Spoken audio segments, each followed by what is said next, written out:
Salut tout le monde et bienvenue sur Road to Desert et bienvenue dans mon nouveau bureau, mais on va pas parler de ça aujourd'hui. Aujourd'hui on va débriefer du Dakar et pour ça j'ai mon invité Mathieu Marchand, responsable de la catégorie Original by Motul, qui est revenu ici et on va discuter un petit peu donc, de l'édition 2022 qui s'est terminée le mois dernier.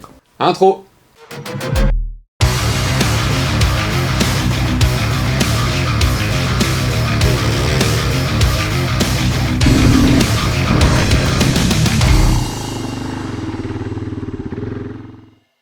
Bon alors Mathieu, t'es déjà venu sur la chaîne, moi je suis hyper content que tu reviennes pour la 3e fois. Merci de m'inviter. Je t'en prie, c'est vraiment un plaisir. Est-ce que déjà ça va bien? Tout va très bien. J'ai terminé les dernières opérations du Dakar mardi dernier. Tout s'est très bien passé. On a fait la restitution du matériel. Moi pour ma part des Original by Motul. Okay. Et pour le reste de l'organisation, des motos, des autos, camions, enfin tous les véhicules qui ont participé au rallye cette année. Donc là en fait t'es de retour du Dakar 2022. Est-ce que les protocoles ont été modifiés par rapport à l'année dernière? Non, pas du tout, ça n'a pas changé. On a été testé, pour prendre l'avion on avait besoin d'avoir un test PCR négatif et on était testé au maximum 48 heures après notre arrivée sur le sol saoudien pour pouvoir obtenir l'accréditation qui nous permet de rentrer dans la bulle Dakar. Il y a eu des cas de Covid Oui, il y a eu des cas. Moi j'ai été positif. Voilà. Donc toi t'as été puni pendant... Je suis resté 8 jours en isolement dans ma chambre d'hôtel. Voilà. Et donc pendant ce temps-là, c'est mon équipe qui a pris le relais pour faire les préparations de chargement de camions en début de rallye, pour récupérer le reste des affaires des pilotes, de ceux qu'on n'avait pas eu l'occasion, enfin qu'on n'a pas pu récupérer en France. Et donc moi je suis revenu à la 4e étape, j'ai repris le rallye à Riyad.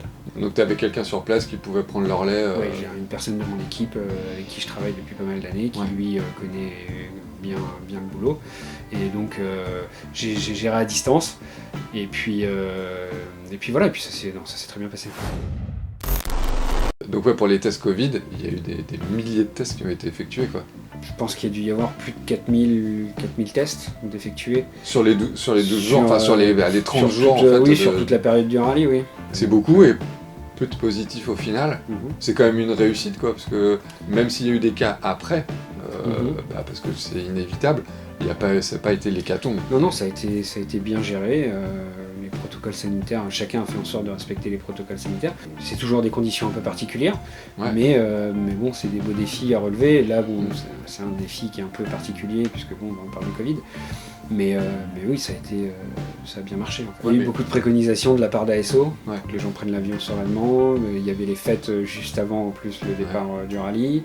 Donc, moi, j'ai vu des scènes complètement cocasses où il y avait des gens il y avait des pilotes qui partaient sur le rallye et ils ont fait le repas de Noël et ils étaient 6, ils étaient tous habillés avec des masques mais des masques comme des masques pour faire de la plongée, tous en tunique blanche avec des gants pour... Un dîner chirurgical. Ouais, exactement, tout à fait.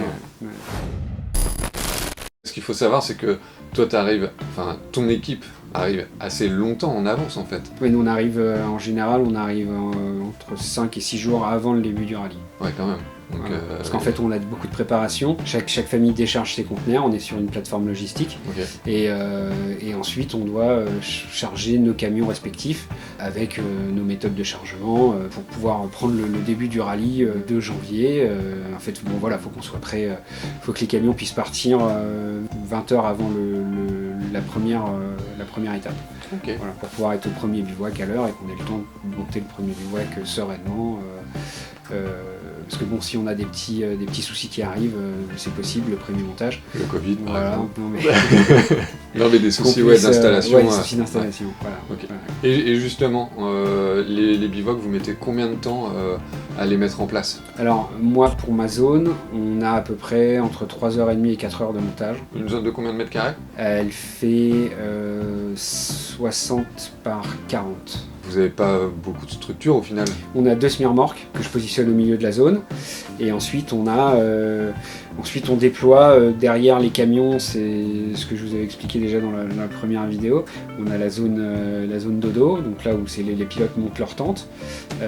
Et devant le camion, on a toute la zone technique avec les malles, les motos, les servantes avec les outils, les compresseurs. Voilà. Okay. Donc, et on a aussi toutes les tentes 6x3 qu'on a pour que les pilotes puissent s'asseoir avec des tables, des bancs, des chaises.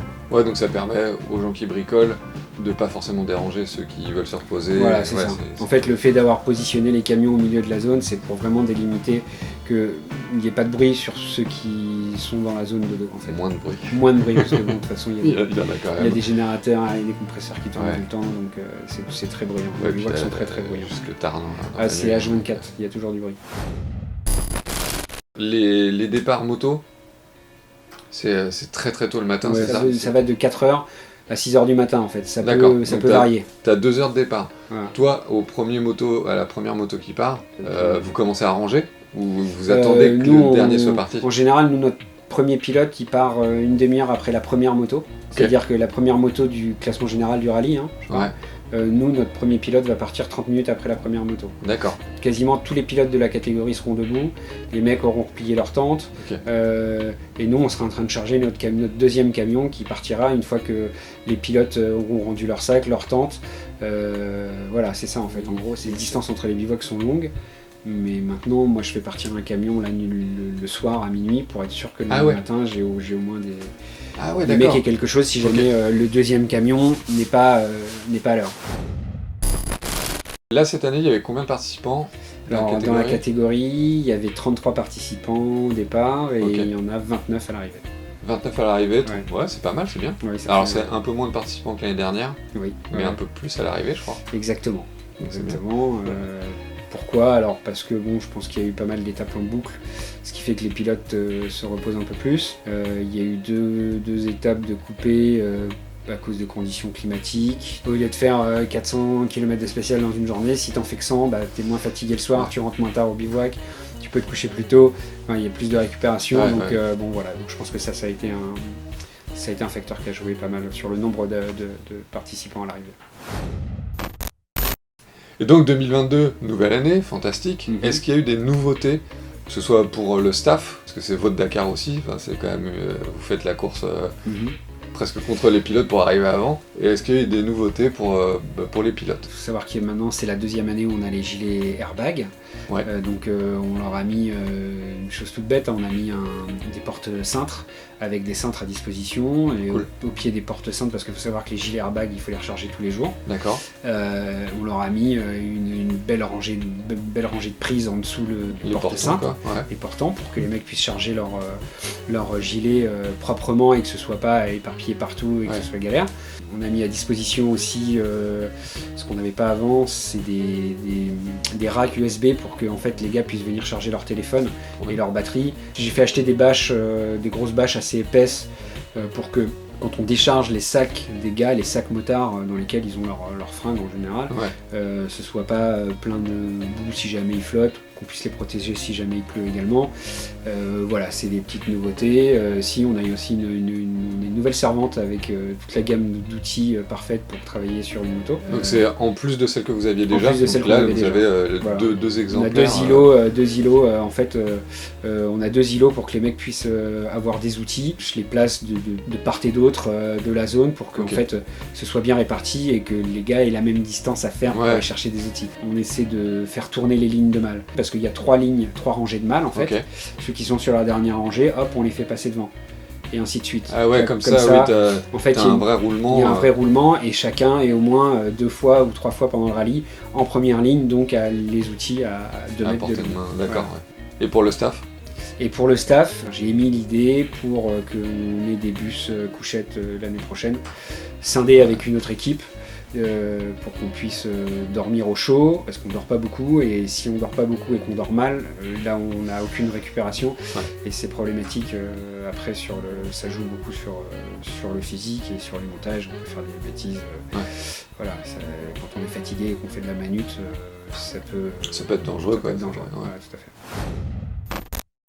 Et donc j'ai Thomas qui me demande, au niveau de des consommables, est-ce que c'est compris dans le prix de l'inscription? Comment ça se passe Pièces moto, non, c'est pas compris. Ok. En revanche, tout ce qui est consommable lubrifiant, tout ça c'est inclus dans l'inscription. Donc Ok. en fait, Motul, en tant que partenaire majeur du Rallye Dakar, met à disposition pour les concurrents des Original by Motul toute leur gamme de produits D'accord.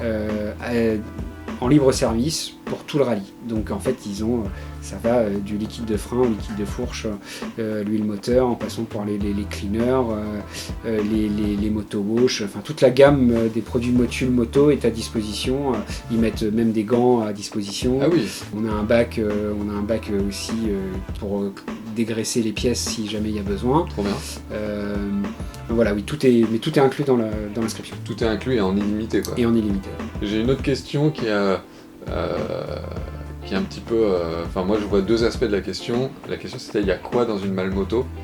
Moi, j'ai envie de te poser, effectivement, il y a quoi en général dans une malle moto? Et de l'autre côté, qu'est-ce que la catégorie fournit aux pilotes Alors, qui s'inscrit en malle moto? Quand on s'inscrit en malle moto, Motul et ASO, organisateur, on fournit une malle, D'accord. un tapis environnemental, on fournit un lève-moto, une petite chaise de camping, tente, matelas, sac de couchage, et quoi d'autre. Et 100% a été partenaire du rallye, donc on a offert 2 masques avec des carreaux de rechange. Super. Ils ont un petit kit hygiène avec du baume du tigre, de la crème solaire, une lampe frontale, des bouchons d'oreilles.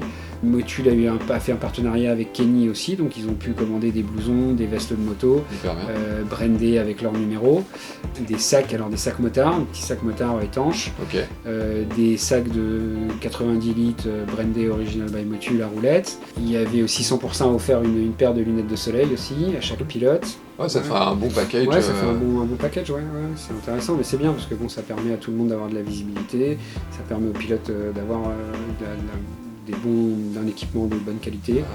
Le deuxième aspect de la question, c'est qu'est-ce qu'il y a dans la malle d'un motard? J'imagine que chacun met ce qu'il veut, mais ça doit se répéter quand même. Alors, chacun met ce qu'il veut. Alors en général, ils prennent un jeu d'outils quand même, pour pas être dépendant de nos outils.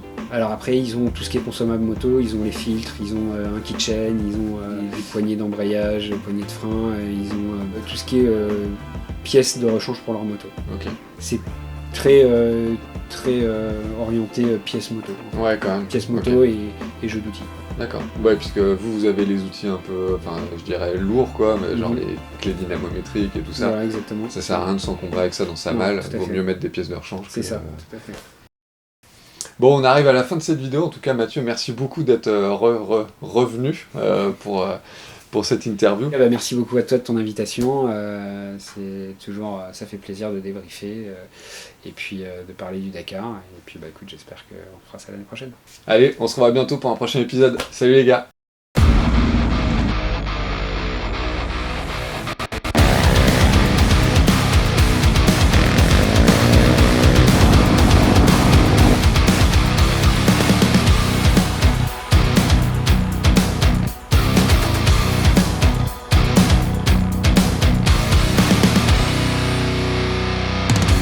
Trop dingue.